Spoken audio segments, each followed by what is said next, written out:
Thank you. And thank you all for being here today. So this is my very first time giving a seminar, but not in my native tongue. So I will do my best to be clear, as clear as possible. Luckily, we have something that is priceless today, which is the language of holokinetic psychology. And why do I say this? Why do I say that the language of holokinetic psychology is priceless? Because we are trying to speak for the first time, at least in written history, and we can also say beyond that, about the unknown, about an unknown factor in the human mind that didn't have a language, didn't have a specific and precise language before, okay? And why is it so important? Because we are trying to reactivate a brain function. That is the main object of research, object of investigation that holokinetic psychology has. A brain function that was called unitary perception. The problem with this brain function is that it's not lost, but it's dormant. It's asleep or inactive in humanity today, in 99% of humanity. And in order to reactivate it, there is something very specific that we have to do. And it doesn't have to do with any product of thought, with any philosophy or tradition or technique. It's actually a brain function, something that cannot be reproduced with a construct of thought, with words, with only concepts. It's something that we have to do. And in order to do it, we need to know what it is. And that is where concepts become important. They have their place. Words have their place. And this is kind of a paradox. You know, a paradox is like a contradictory statement that is actually true, okay? So when we talk about unitary perception, we will be talking about a form of mental silence, but we need words to talk about it. Because if we don't have words to describe it as precisely as we can, we will never reactivate that function. And there was a metaphor that the initiator of holokinetic psychology, Rubén Feldman González, liked to use. He would employ this metaphor a lot. And it's only that, an analogy. He said that, okay, understanding what unitary perception is and attempting it, okay, it's like tuning into a radio station. Now, it's not something to be taken into a literal sense, as if we were talking about actual frequencies, like a radio. We are not talking about vibrations or frequencies or anything like that. It's just an analogy. And the analogy is this.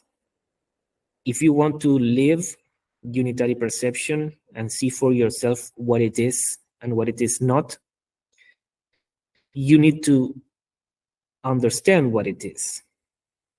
And you need to know that it is something very precise and not something similar to it.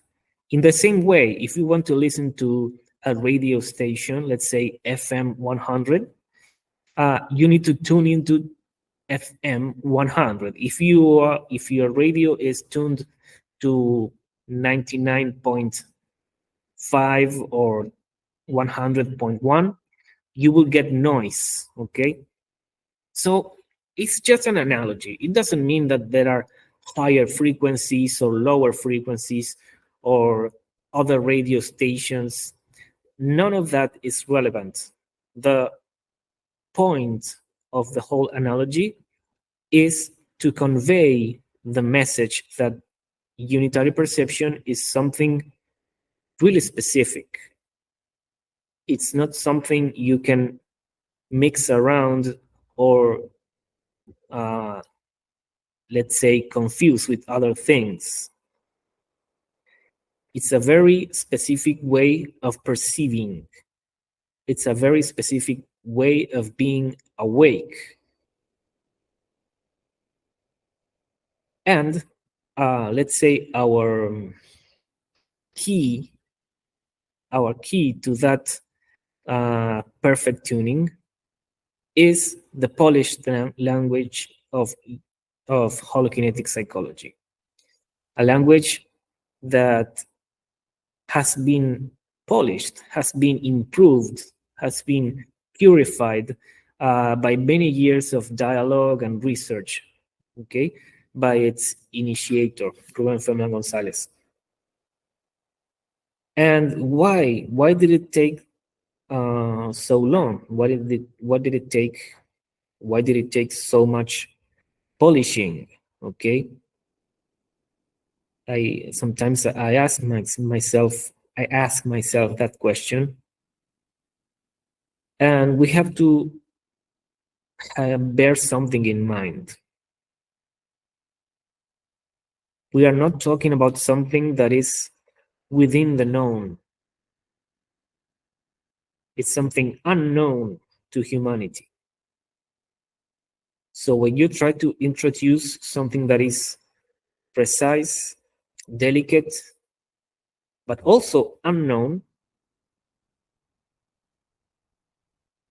it is especially tricky to use the language appropriately, in a correct way, to minimize the possible distortions. We are talking about a way of being awake that is not the common way that we know. It has been said that unitary perception is the second awakening. That's to say, the first awakening is what you do when you wake up in the morning. But once you are in that wakefulness, in your normal waking life, you can wake up again to a new way or to a more complete way of being awake, of being in contact with reality. And that is unitary perception. And it implies many things. It's not just a matter of being more aware. It implies changes in the way that you think, that you understand life, and that you live.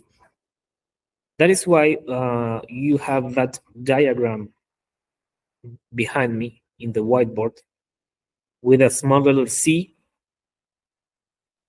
inside a letter B and inside a big letter A. That the letter A is so big that it doesn't fit in the whiteboard. That is the basic model of the mind proposed by holokinetic psychology. And it is not a model of the brain. it's not a way to propose that there are areas or regions or zones in the brain. It's something more abstract, okay? It's a new abstraction about how the brain can function. And it is very meaningful. It's not whimsical. It's not a random thing that the letters are drawn in this way: C inside B and B inside A. You will see why during this seminar. But that's a good starting point to talk about the model of the mind that we are presenting here. That letter C, okay, the letter C is a short way of referring to a whole mental precinct, okay, to a mental precinct, to a way that the brain works, and also to something that contains part of the human mental experience. So C, it's interesting that the author has chosen 3 letters to make this simple, A, B, and C. But there is some meaning behind them. For example, C in Spanish language is the first letter of conocido, which means the known, because the precinct C encompasses thought, memory, and all its creations, all the productions of thought. That's to say, every memory, every emotion, every reaction, all the products of thought like music, literature, philosophy, mathematics, the languages, architecture, etc. Everything that has been created by thought and all the activity of thought and memory, all of that belongs to precinct C. It doesn't mean that it's a bad part of the mind. It's a very useful part of the mind. It's a very significant part of the human mind, but it's not all that the mind is. Nevertheless, what we know today about psychology studies only precinct C, because we are, as a humanity, under the impression that precinct C is all there is in the mind. We think, we believe that there is nothing beyond thought, because we don't know about precinct B, which is unitary perception. So unitary perception has a kind of complex definition. I don't know if to say complex is the best word, but it can be seen from many angles. And sometimes that confuses some people who don't take the time to study the books about holokinetic psychology more closely. Why do I say this? Because we have to understand, for example, that precinct C, that letter C, includes memory, thought, images, emotions, all the productions of thought, and also represents our usual mode of perception, our usual way of perceiving, which has been called fragmentary perception. I will explain that in a moment. While precinct B, which is unitary perception, is another way of perceiving and also implies a kind of content that is different from thought. that is beyond the laws of thought. So let me go back a little bit now. One possible starting point to talk about all this is this difference between fragmentary perception and unitary perception. There is an experiment that it's a physical but also a conceptual experiment. Okay, it's a physical experiment that has implications in epistemology. That's to say, the study of how we know. But you don't need to do it with the instruments in order to benefit from it. You can just listen to the description of the experiment, and if you're paying attention, you will see for yourself what we mean by fragmentary perception. In this experiment, there's like a cable with an electrode glued to a person's eyelid, okay, here. So an electrode here in your eyelid sends a discharge of electricity. So when that happens, of course, you experience something. There was one kind of energy involved here, electricity. You get a small current in your eyelid, right? But the subject of the experiment is asked, what did you feel? And when they are describing what they felt when this current was released on their skin, there are many descriptions, at least 3. You hear a buzzing sound, like zzz, the kind of sound where there is an electrical discharge. You feel a tingling sensation and or heat on the skin. And if this is done on your eyelid here, you will also see some kind of light, because the eyelid is stimulated by this electricity and produces an effect called phosphenes, which is similar to what you get when you rub your eyes too hard and you see tiny dots of light. So the person sees a flash of light, hears a buzzing noise, feels heat on their skin. And what has happened in this experiment? A single form of energy, which is electricity, was perceived by the brain as 3 different things, 3 different forms of perception, let's say. You have sound, light, and temperature, for example. So this little thought experiment, because you don't need to actually do it to benefit from it, shows you that fragmentary perception is part of our life. The brain is made, or it's meant to perceive reality in different ways.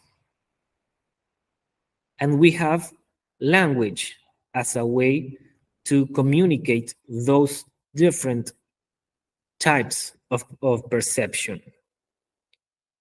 But this doesn't mean that is all. This doesn't mean that that's the only way that the brain is meant to perceive reality. It only means that this is the way that we know,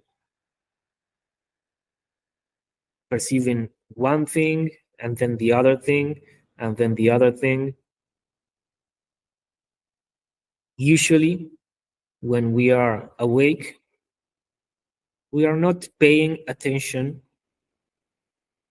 at the same time to all those different forms of energy. We are usually paying attention to one of them. And maybe sequentially, we go from one stimulus to the other. And even within a single sense, let's say the field of vision or the light, we tend to focus on certain objects. And thus, we continue in that mode of perception, which is fragmentary perception. Now, fragmentary perception is somewhat necessary. We need fragmentary perception to be able to distinguish things and have complex and abstract thoughts. So the problem is not that fragmentary perception exists. The problem is that it's the only way of brain functioning that we know. But it is possible to perceive reality in unitary perception. And when that happens, fragmentary perception does not become, let's say, worthless or unusable or inactive. It still works. That is why, again, the letter C is within the letter B and not the other way around, right? If you start attempting to perceive everything perceptible at the same time, you start to enter that brain precinct called B.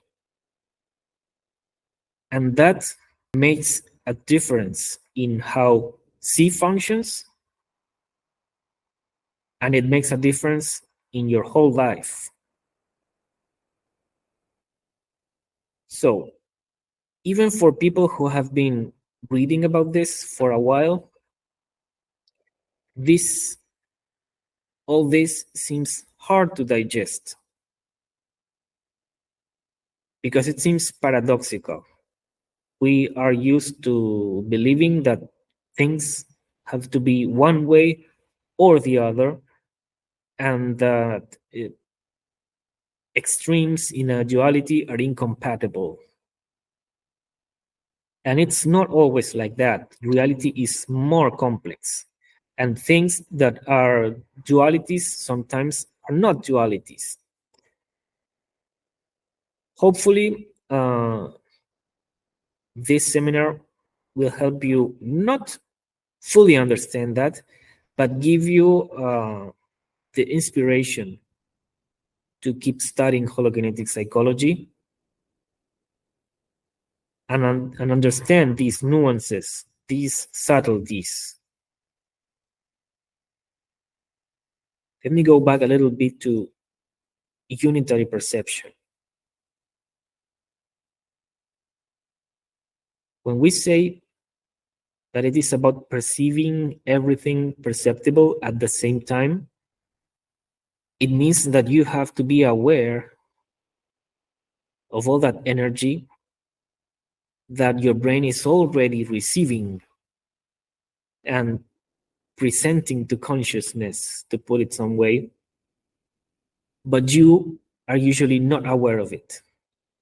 For example, the weight of our body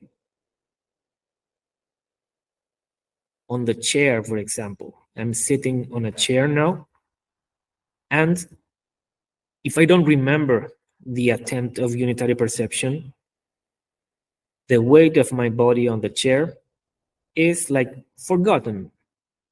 It's unconscious. It becomes unconscious because it is there, but I'm not paying attention to it.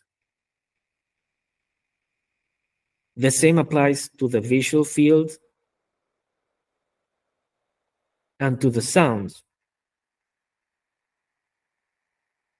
Now, as one reads the written work about holokinetic psychology, one learns very valuable things about how to perceive everything perceptible at the same time. For example, when you listen to sound, if you pay attention to the language that you use to describe it, maybe you will find that you talk about sounds, the sound of cars, the cars going by outside in the street, or maybe a fan or a heating equipment that we have here, the buzzing of the lights. But you take a leap of mind when you start talking about the sound in a similar way to how, let's say, a sound recorder records sounds. If you place a sound recorder next to a band that's playing music, the sound recorder will not miss any of the instruments because it's recording the sound, not the sounds. So the same applies to unitary perception. And that is one of the nuances, one of the subtleties of reading the written work, reading the many books that Rubén Ferman González has written about it, because that's how you or your brain tunes into that FM 100, okay? It's not a frequency, but it's something specific. And when you tune into that radio, you start to feel what unitary perception is beyond words. And you confirm that it is the contact, the conscious contact that the brain can make with holokinesis, which is the universal energy. And you confirm this because there's a feeling of peace, of order, of energy, and joy, as if your whole being was taking part in creation. And this sounds mystical, but when something is felt in your bones, in your very being, it ceases to be mystical. It becomes true life.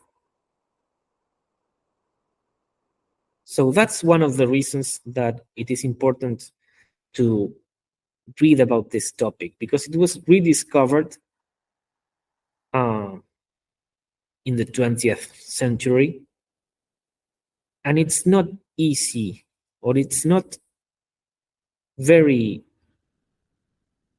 simple to reactivate.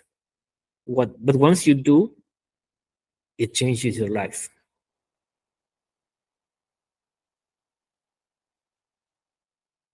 There is an A beyond the letter B in that diagram, because in holokinetic psychology, we make room, let's say, for the sacred in psychology. In the same way that there has to be some kind of brain phenomena to explain what happens in unitary perception, and this has been written about, there has to be a psychological and neurological counterpart to the sacred experiences in science, but explained and studied in a serious way.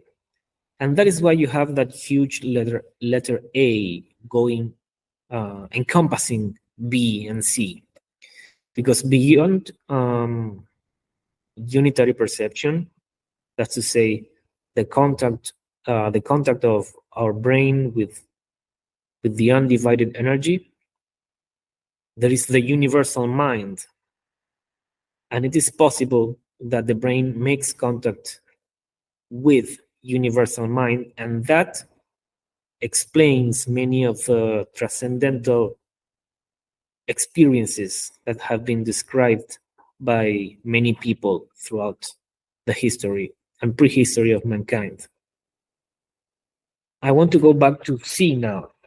It's important to remember that precinct C implies fragmentary perception only, and also it contains everything that thought has created. There's another way of understanding this, a complementary way, which is the meta process.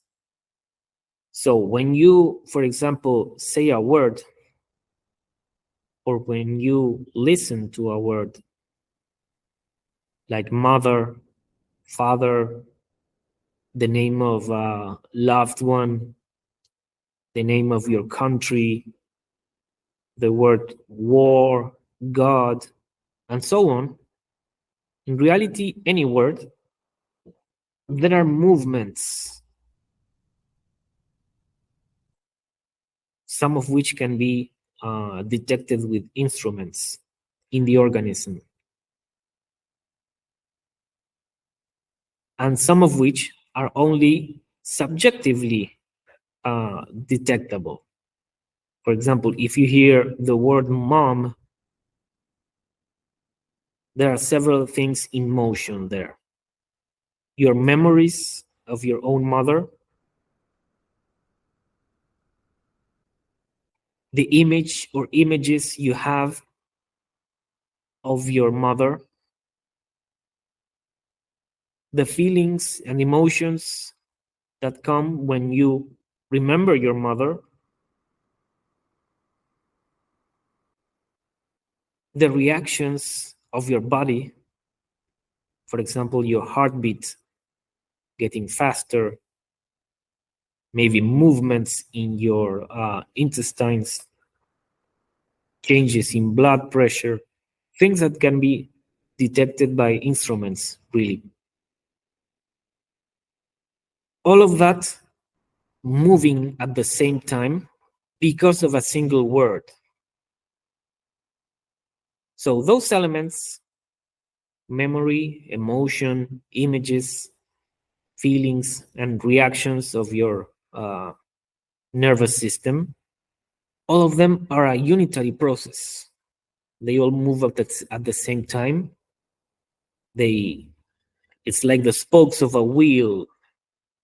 You move one of them and the whole thing moves. That's a new way of conceptualizing thought and memory. Because usually in psychology, there is a tendency to compartmentalize and to separate thought over here and emotion over there, right?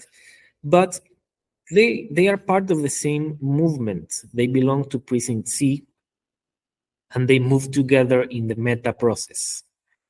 It's called meta because of an acronym, mnemonic, which is relative to memory, eidetic, which relates to images, themic, which means emotions, and autonomic, to explain the reactions of the autonomous nervous system.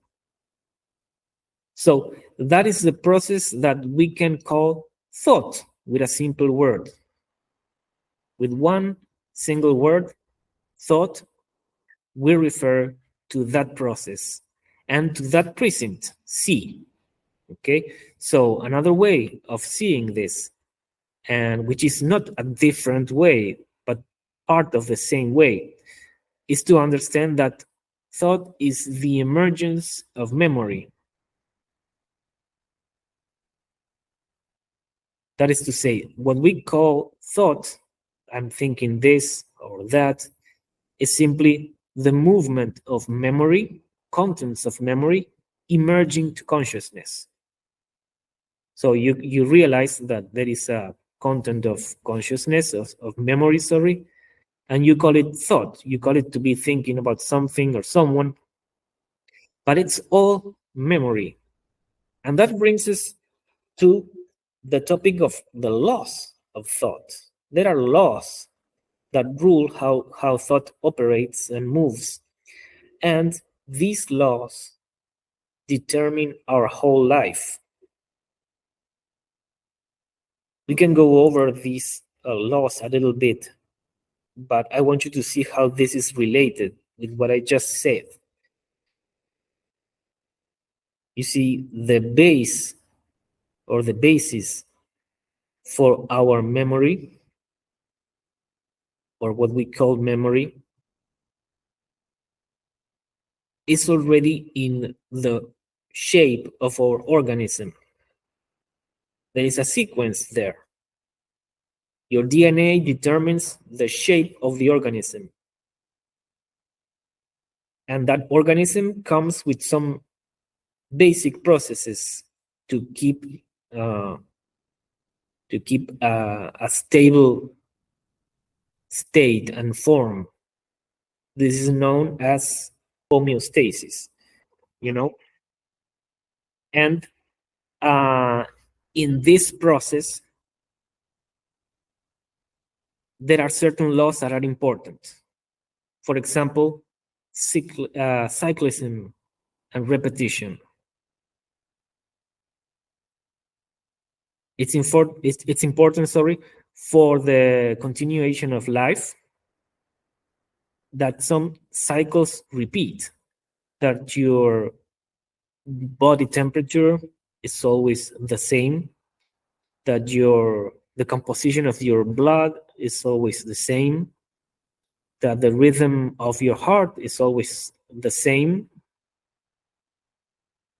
So that's why memory is operating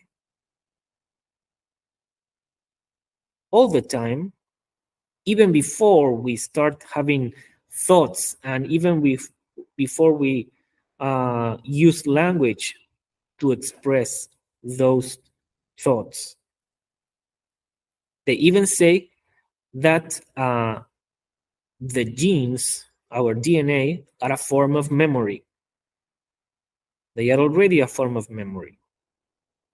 But then there is memory acting in the shape of our organism and how we maintain a certain form with a cyclical, repetitive activity, right? And after that, we have the activity of the senses. All the impressions that we get from our senses also participate in that same process.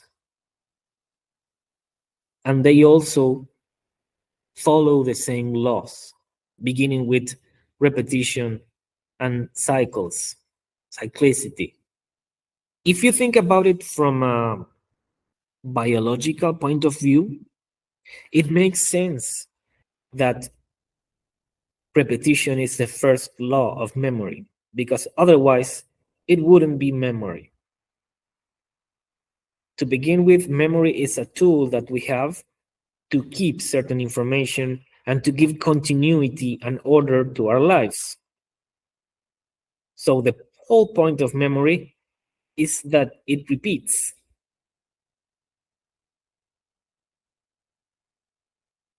The problem is not in the repetition itself. The problem is in the unlimited repetition. For example, what happens when someone you love betrays you or leaves you or abandons you, and you cannot stop thinking about them for the whole day? For example, when they have told you once and again that you have to defend your country even by killing people, and that thought persists and persists, even though you know that that is going to potentially kill you, for example, going to war.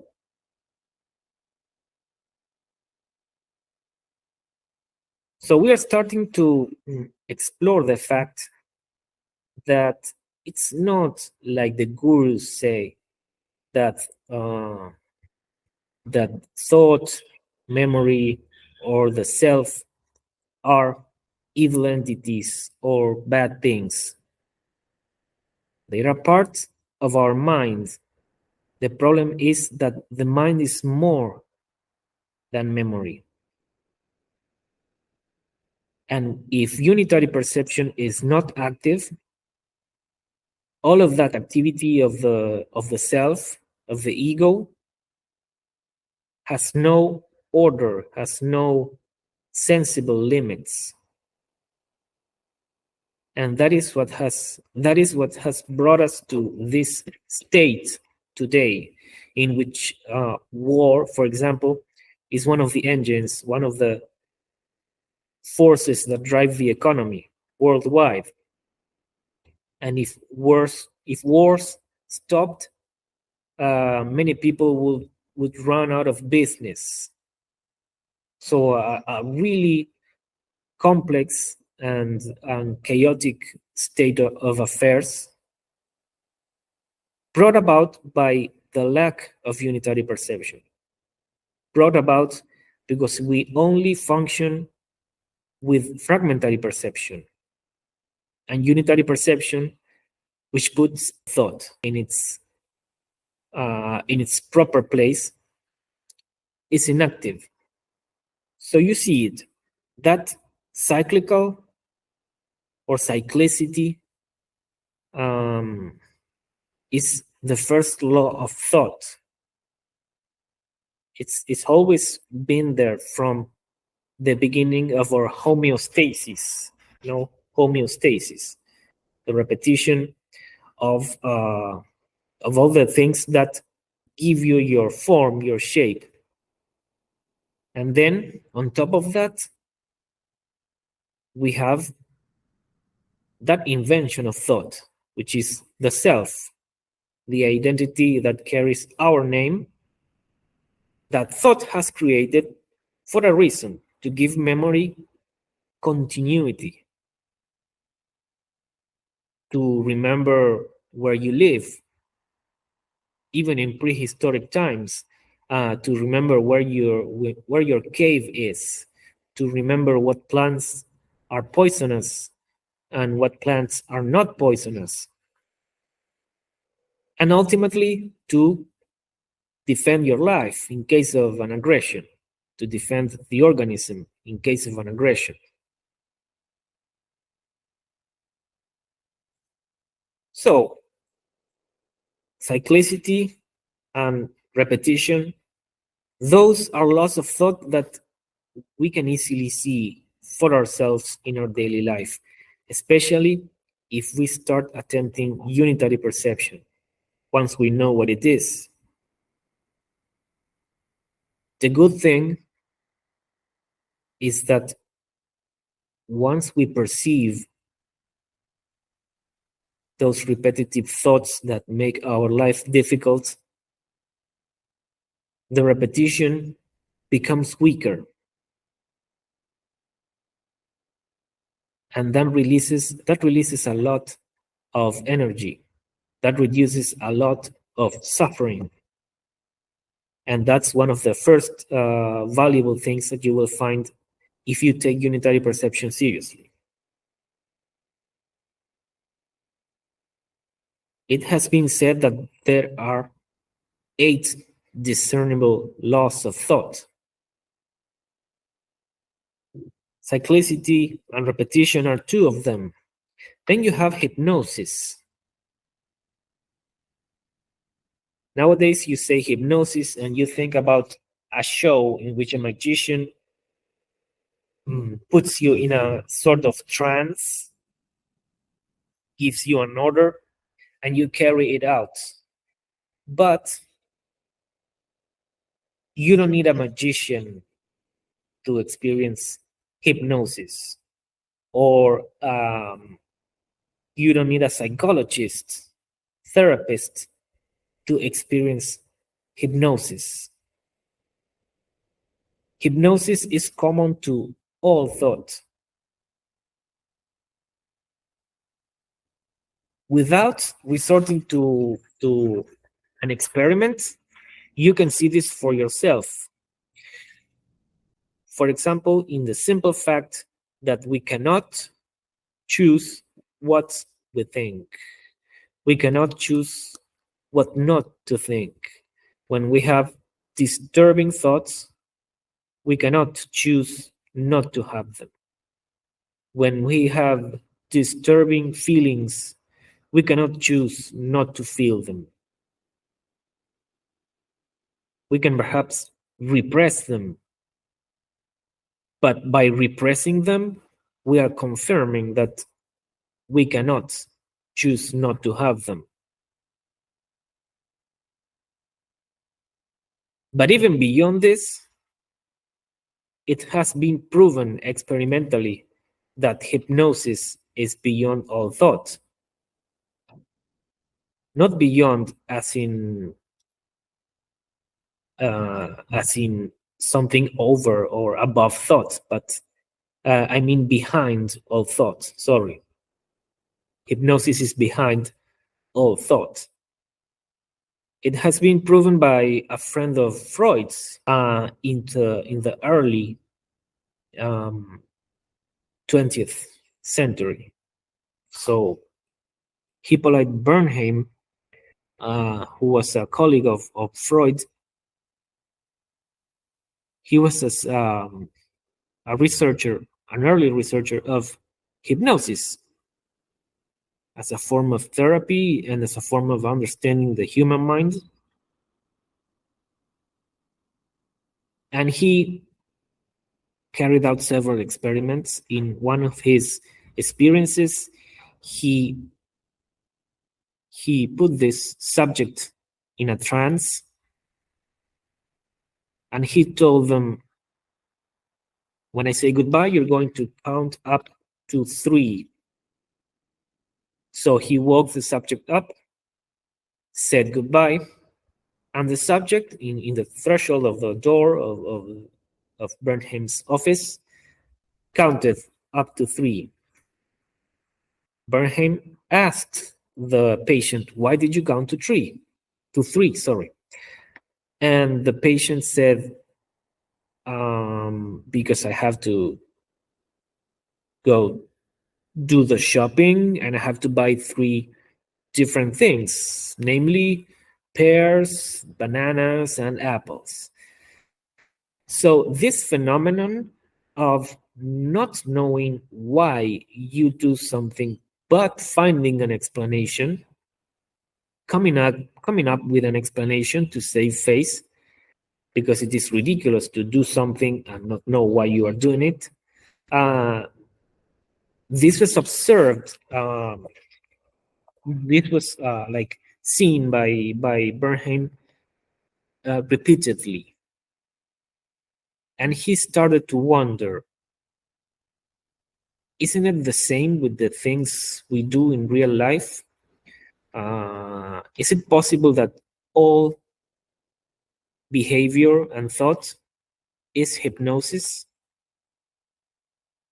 That everything that we think and say has to do with some kind of order that we received at some point? For example, when we are really young and we are exposed to violence in the family, when we are taught the national anthem and we are taught that we should pledge allegiance to a flag, or when we are, I don't know, conditioned to belong to a certain religion, and even beyond that,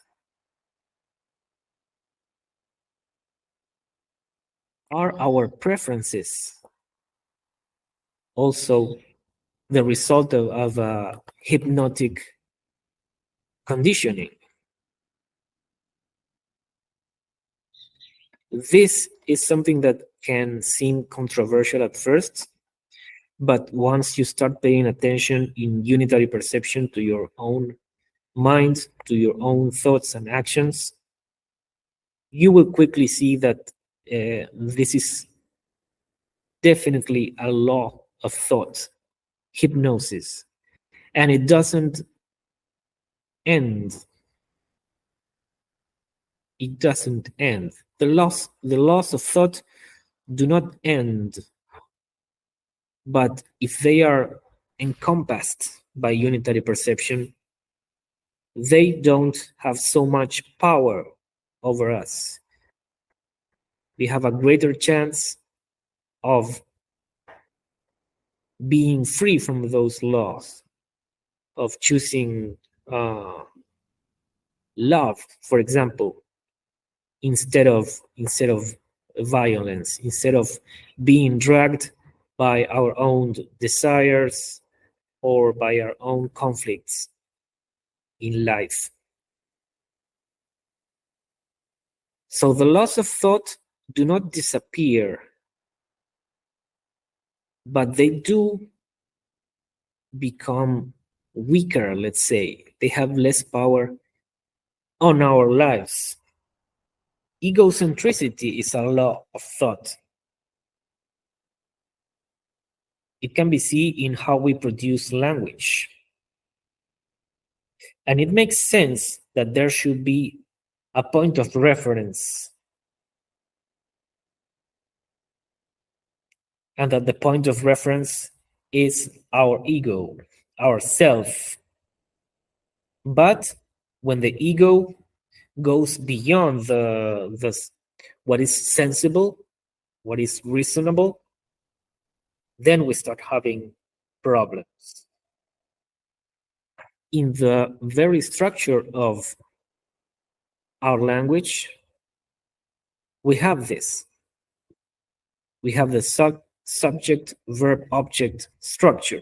Now, there are different languages in the world, and not all of them have the same structure. But in all of them, the subject is somewhere. There has to be a point of reference, an identity. And egocentricity ends up appearing in that language in some way.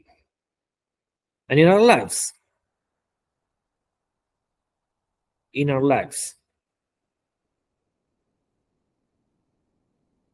it's not difficult to find examples of this law in our lives.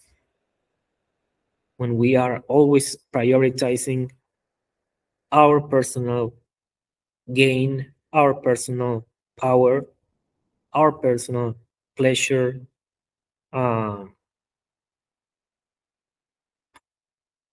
in detriment of others. So it should be understood that egocentricity is a law of thought. So all these fantasies about killing the ego that we have in the new age supermarket today are ridiculous, because that law will never disappear from thought. All we can do is activate prison P. All that we can do is to enter unitary perception. And that law, which is egocentricity, will be contained by a mental prison that goes beyond those laws, that is free from those laws. And that is when love expresses itself. But it's not something that the self can do. Duality is another of those laws. Everything in the realm of thought is understood within the opposites of a duality. This can be very useful for measuring, for example. But often reality is too complex, more complex than a simple duality, to grasp it with thought. There are things in life that cannot be understood or grasped with thought. And that is when paradoxes appear. Paradoxes appear when we try to understand something that is beyond duality. And we try to understand it with thought. But thought is subject to the law of duality. That is why we end up with paradoxes, which are the last, let's say, hiding place of thought. If you run into a paradox, it is a sign that you are trying to grasp reality with thought. But you can start perceiving everything perceptible at the same time while you perceive those thoughts. And if you do this, paradoxes are transcended, which is something difficult to say in words. To transcend a paradox. What is that? When you perceive the paradox from precinct P, when unitary perception is active, and you realize, it's not you that realize, but there is an understanding that the paradox was created by thought, by that limited precinct that has a law of duality. You see how sometimes it is impossible to avoid egocentric language. For example, I have to say, you understand, in spite of the fact that it's not the self that understands something in an insight during unitary perception. But if you go too far with that correction of the language, you are in the risk of ending up losing yourself in philosophy. So there is a balance for everything, and that kind of awareness, that kind of subtlety and intelligence, is something that precinct B, unitary perception, allows. Temporality. Time is another law of precinct C. In a certain way, thought and time are the same thing psychologically. And when you talk about your identity, you have to resort to time. You have to go to time. You have to tell your story. But unitary perception is a mental precinct in which time is irrelevant. This is a topic that needs to be studied carefully, because otherwise one can get lost in mere words. But this is a very profound insight.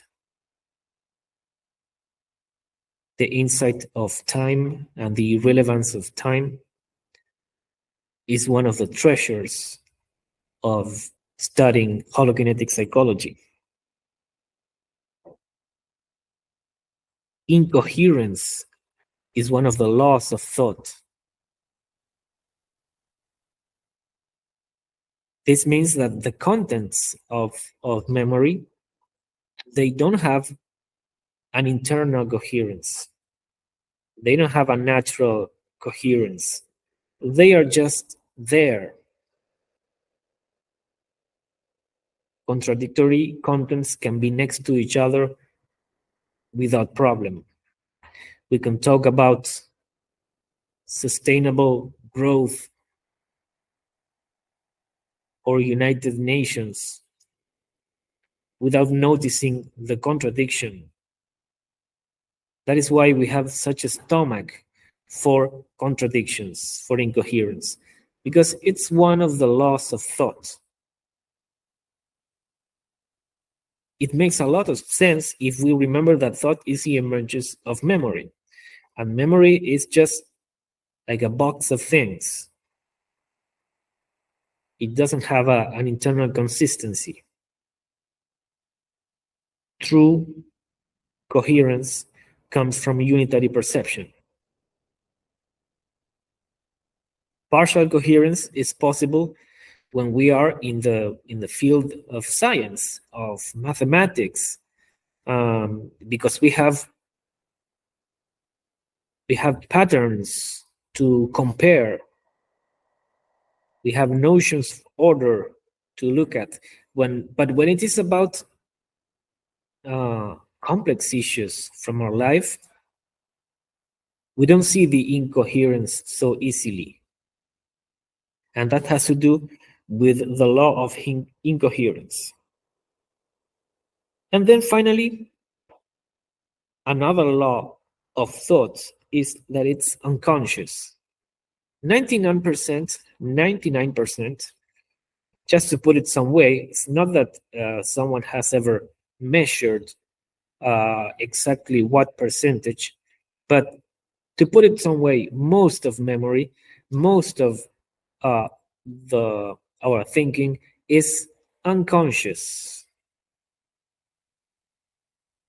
This mostly has to do with the fact that if all the contents of memory were conscious at the same time, we would go crazy. It would be pointless for us to always be remembering our ID number, for example. But it is there. It is there. It's unconscious until someone asks for our ID number and we repeat it from memory. Now, there is a part of this unconscious memory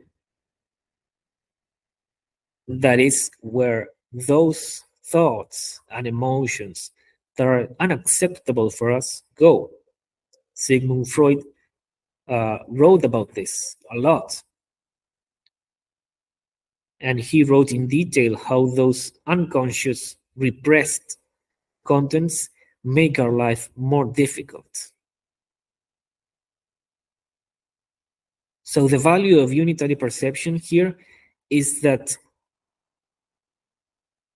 as one lives in unitary perception, the unconscious contents start emerging to consciousness.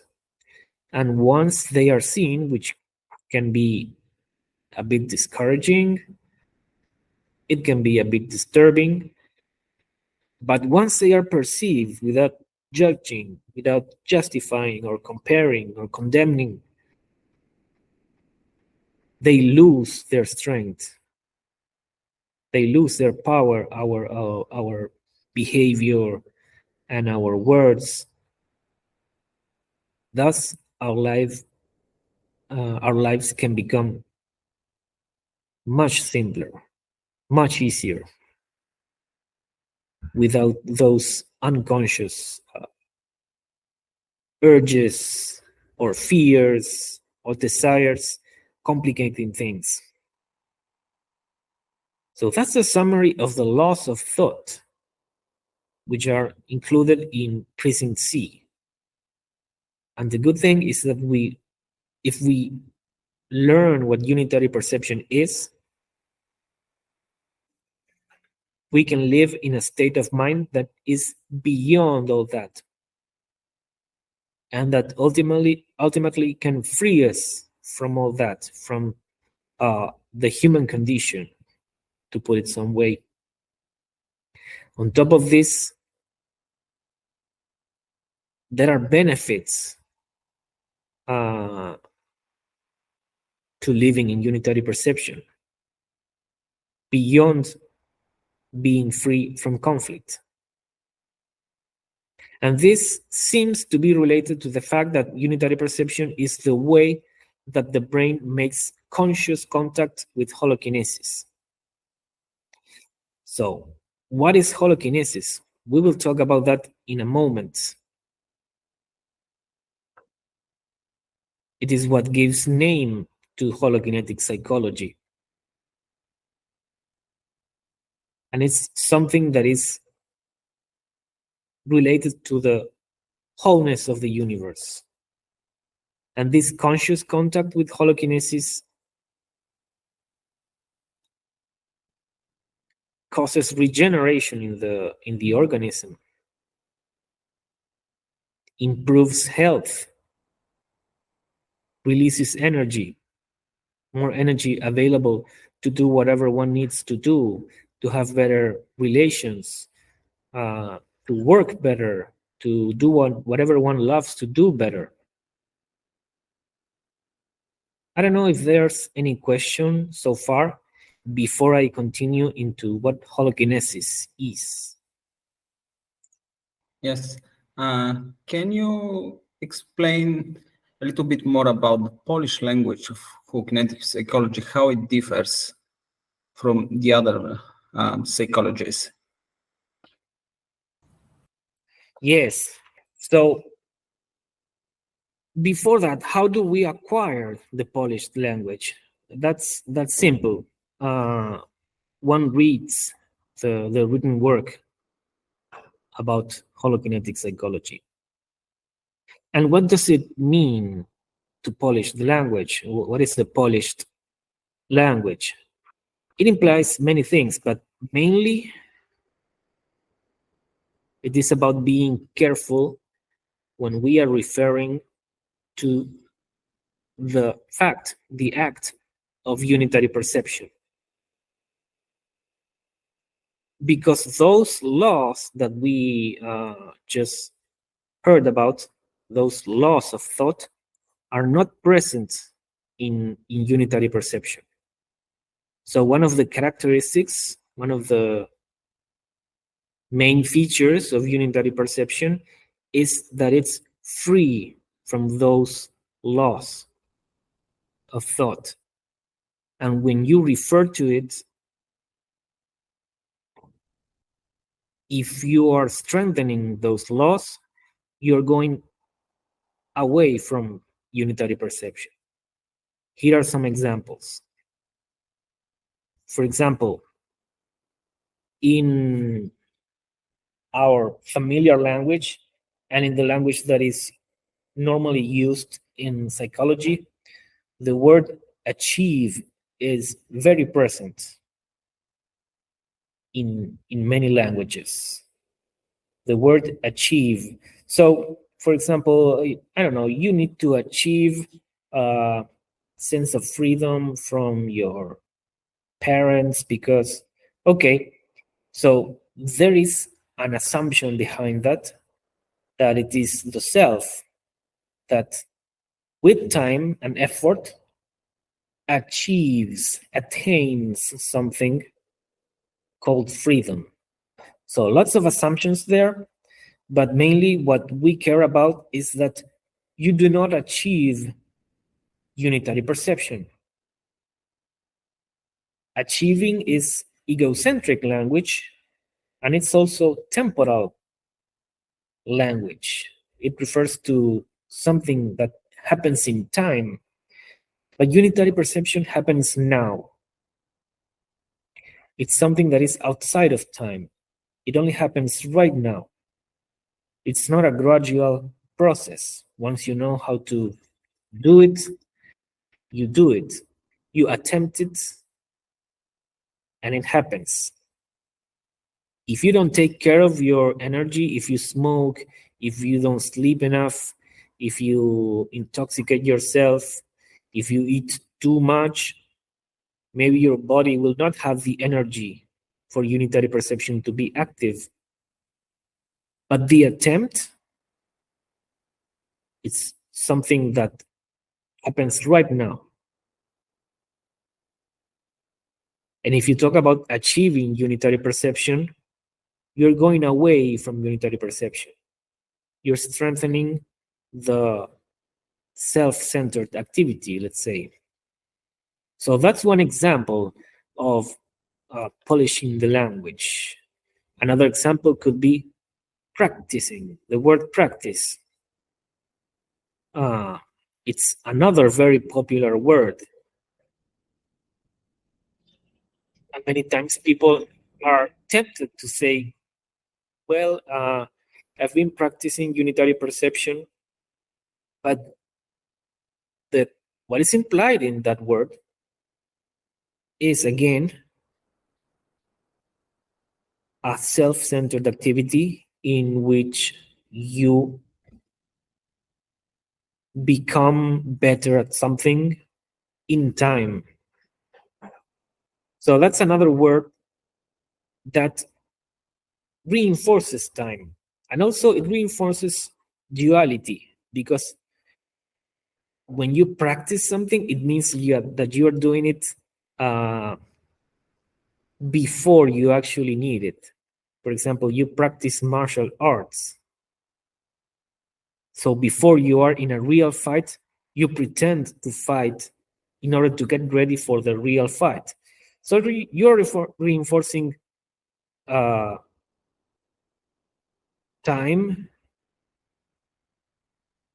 graduality, duality. And if you talk in those terms, you are not describing unitary perception. You are reinforcing precinct C, and that takes you to stay in that brain precinct, in that mental activity. Only C, without B ever starting. So those are a couple of examples of how the language is polished. And it's not a whimsical thing. It serves at least two purposes. One, to improve the communication about something, to communicate what unitary perception is more effectively. And two, to actually get closer to that FM 100, to make it easier for unitary perception to happen, to actually happen, for that brain function to become active, instead of emphasizing the activity of thought, which is something that reinforces isolation instead of contact with reality. I don't know if that is if that answers your question. Yes, thank you, Ignacio. You're welcome.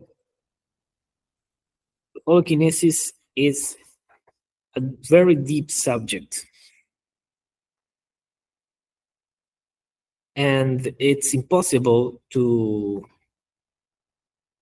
completely explain what holokinesis is in a short seminar like this, and even in a long course. And even if we have the time, within the context of holokinetic psychology, we don't need to understand holokinesis, let's say, at the level of a physicist like David Bohm, who is the one who developed the concept, and formulated holokinesis mathematically. But it is useful and important to have a general understanding of what it is, of what it implies. So holokinesis,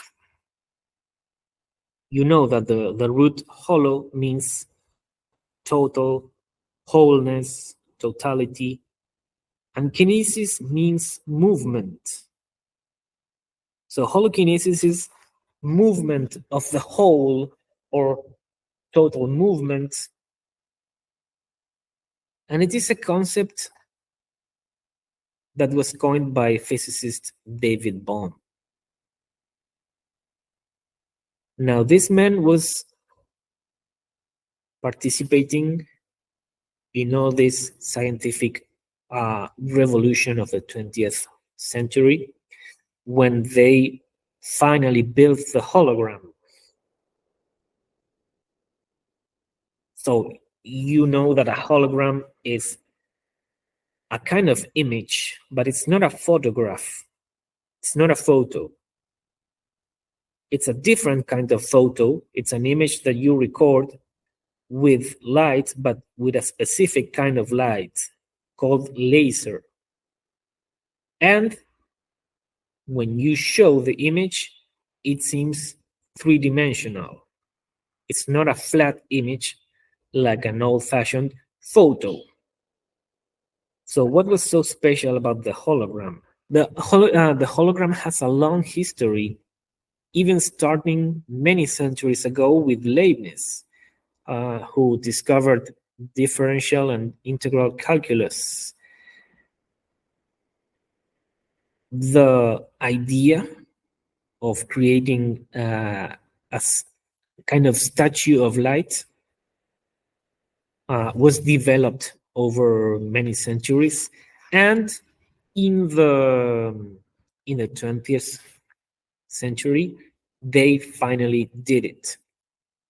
And the most fascinating thing about the hologram was not the image, the statue of light. The most fascinating thing about the hologram was what happened with the negative. You know that in a picture, in a photograph, you have a negative, an old-fashioned negative, which was a film in which you could see the image, but the colors were inverted. The image was upside down, but you could recognize the whole image. So if you have a photo of a man, you could see the man's head, arms, legs, everything. So there was a point-to-point correspondence between the negative and the image. But in the hologram, there was no point-to-point correspondence. In the holographic negative, which was another kind of film, you could only see a bunch of lines, like swirls, spirals, and waves intersecting one another. That was technically called diffusion grating. That's to say, a grating through which light had to pass and get diffused, but diffused in a very specific way, in such a way that the light ends up showing an image, a three-dimensional image. And the light, of course, was a big laser beam, a beam of coherent light. The most fascinating thing about this was that if you take the negative, in which you cannot see the image, you cannot recognize the image, if you cut it in half or in many pieces, and you shine a laser through the negative, you can still get the original image, the full picture. There were not parts missing from the picture if you cut the negative. So that means that the object, the image of the object that you recorded in the hologram was in every part of the negative. So the whole picture is in every part of the negative. This gave rise to a bunch of new ideas, and it even revived old, between inverted commas, ideas like Leibniz's monad, the monad of Leibniz. And, for example, Carl Pribram, who studied the brain, was inspired by the hologram, and he came up with the explanation that memory is stored in the brain in a similar way. That's to say, each content of memory is stored across the whole brain and not in a certain parts. This was proven.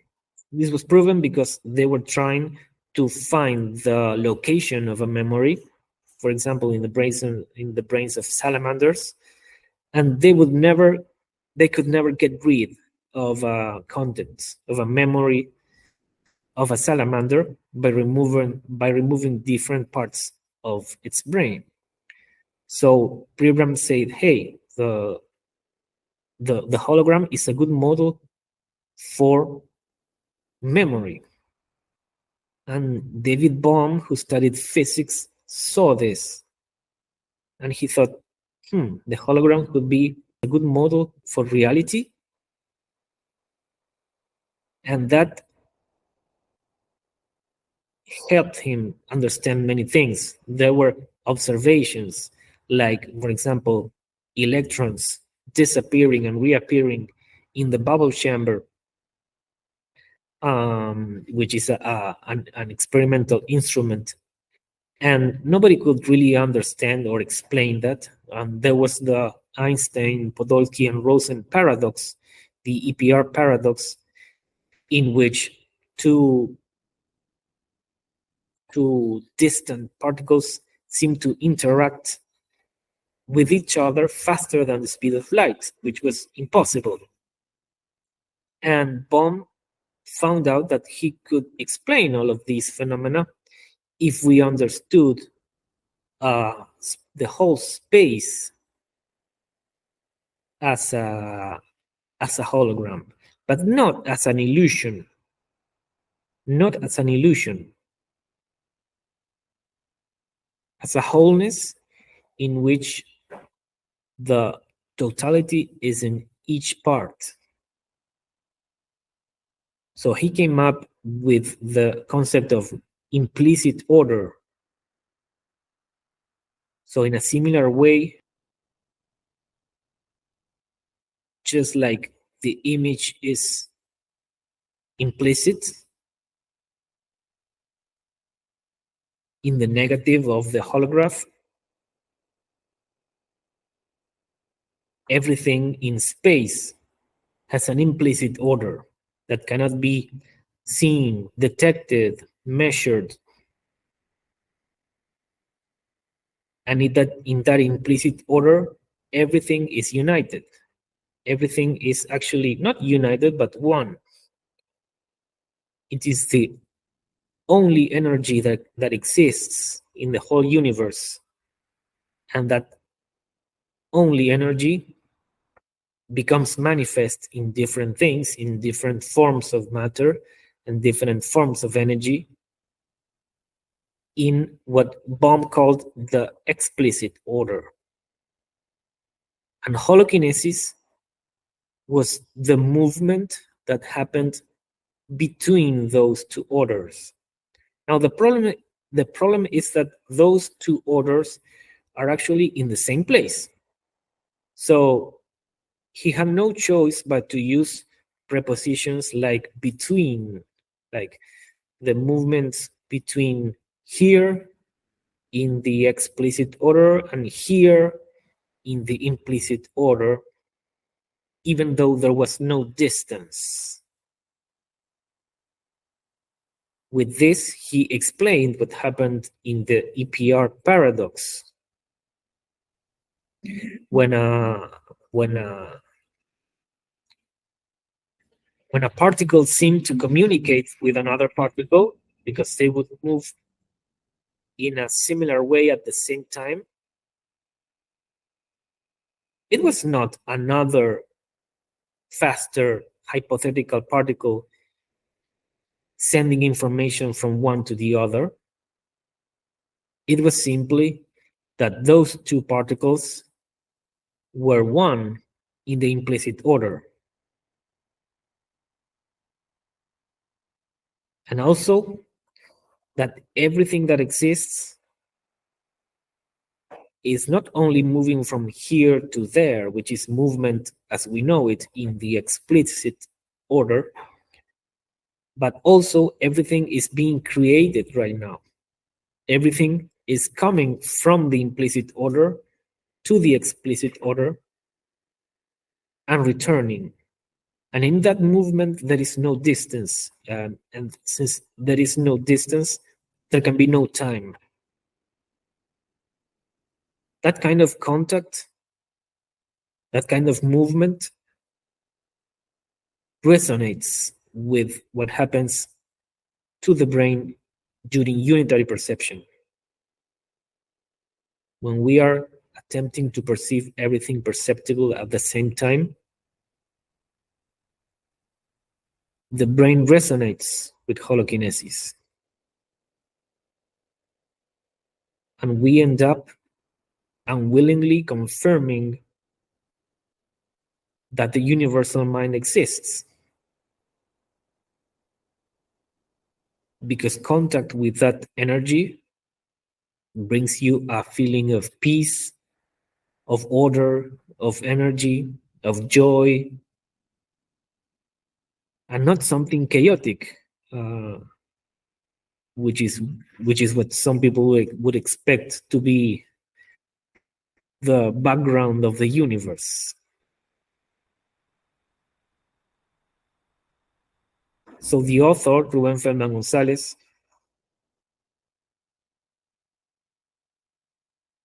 he initiated holokinetic psychology after years of dialogues with David Bohm and with educator Jiddu Krishnamurti. And he decided to call it holokinetic psychology in honor of David Bohm. And because he discovered that what happens during unitary perception is that the brain makes a conscious contact with holokinesis. Okay, I don't know if there is any question so far. Good evening, Ignacio. Let's see, Ignacio. The question I have is the observation of your definition of UP to perceive all of the perceptible.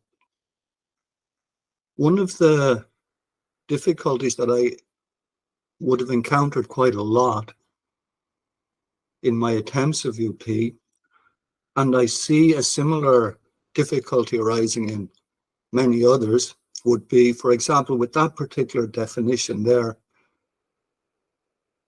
a lot of people don't include thought as part of that perceptible. When I was in the Dublin workshop, or at the Dublin workshop rather, we were introduced to the definition, one of them anyway, which said, and if thought enters, then thought is perceived as another sound in the totality of sounds. And that I found very helpful. But could you say something on that? The importance of thought as another perceptible. Thank you. Yes, that's an excellent question.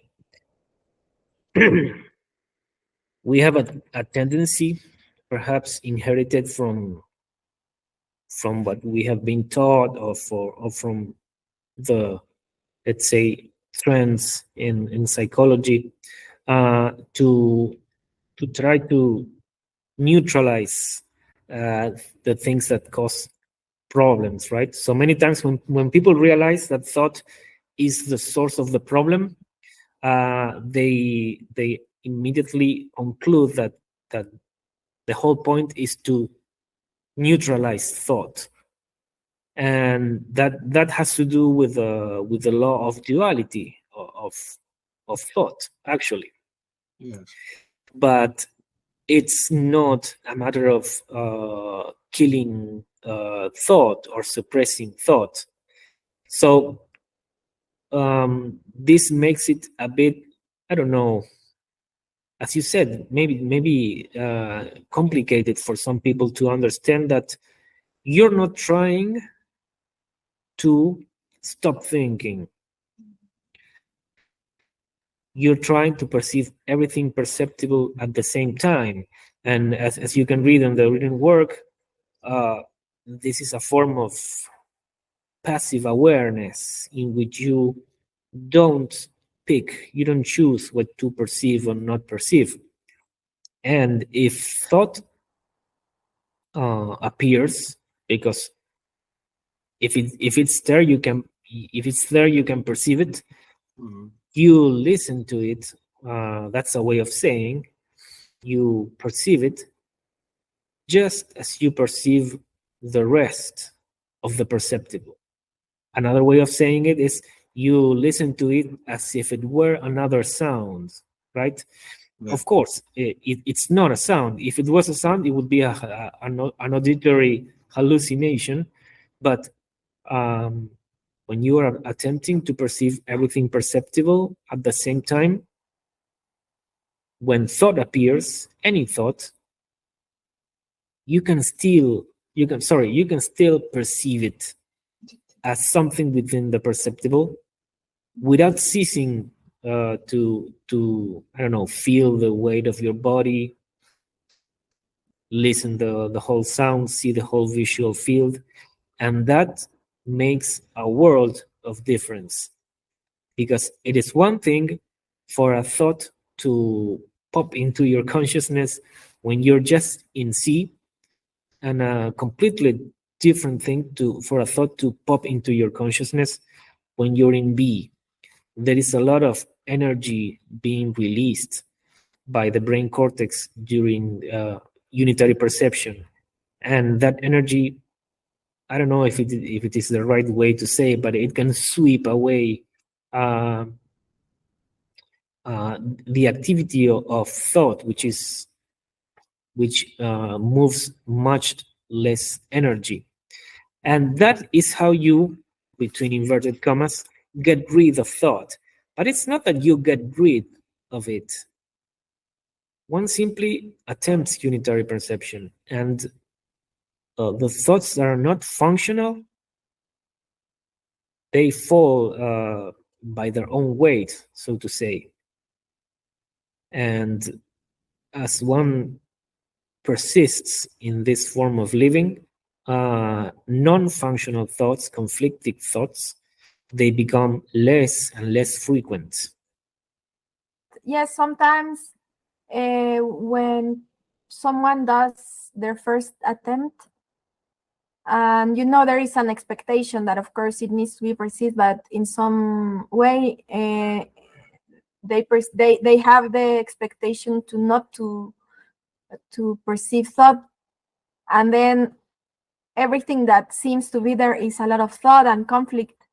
And Ruben said, well, that's already something, because normally we are not conscious, or we don't realize the thought that is being there, and that, I think, makes it difficult, or to seem difficult, to perceive thought at the same time, because there is so much, and because we are not used to perceive, just to perceive. We perceive thought as something bothering, or we just react. Yes, that's right.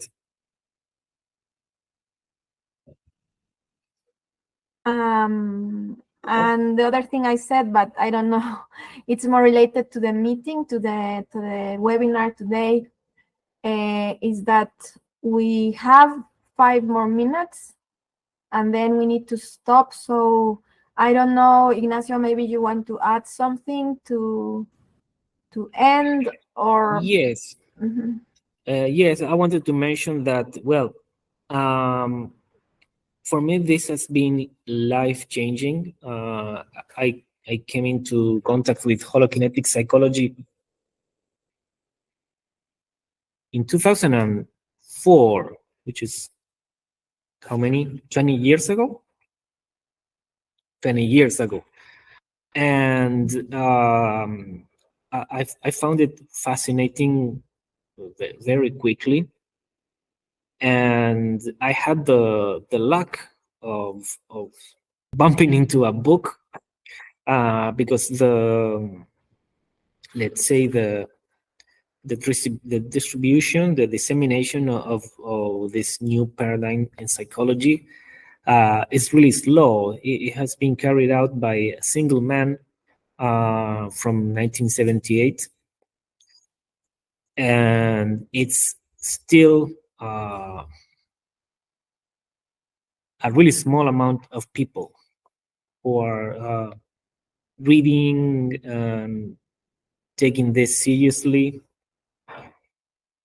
And when you live it in your own body, you realize how this could change the course of history.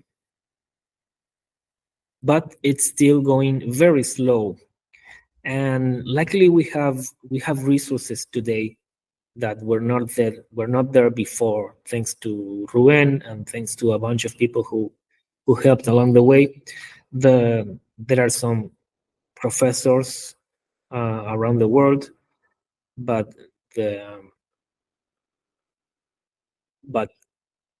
it's not enough. I think that it's really important that everyone who comes across this teaching does something to disseminate it. There are online resources.